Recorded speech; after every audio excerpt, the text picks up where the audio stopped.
Onyx Storm did not put me in a reading slump, honey. It put me in a reading mood after that ended, baby. It put me in a mood to be like, ooh, baby, I'm ready for the next big thing, the next big hot thing, honey. And here's a list of moods that I'm in based on these books right here, okay? So stay with your girl.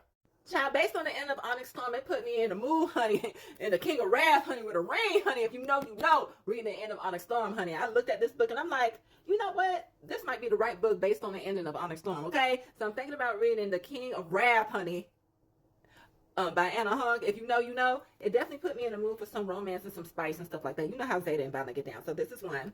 The next book is The Trial of the Sun Queen. Now, I heard this is a badass MC, and being the fact that Violet has gotten a little bit more tougher, I heard that this FMC in here is a badass, and there's a lot of fighting scenes in here, and I just heard really good things about this fantasy series by Nisa Tully, okay? And then I was going to go into Precedence by Laura Thassler. I think that's how you say her name.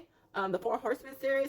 Nobody's really talking about this series yet, but from what I've read, it's a dark romantasy, and just based on Xaden and Violet's relationship, I feel like it can be dark. There was a lot of shadows going on, if you get my drift. So I'm thinking about reading this.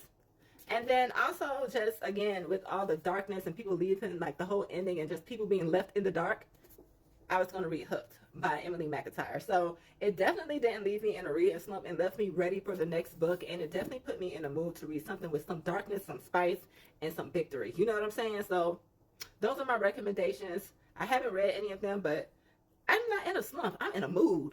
I'm in a mood, honey. I'm in a mood. Can't wait for the fourth books, but that's it. Okay, boo.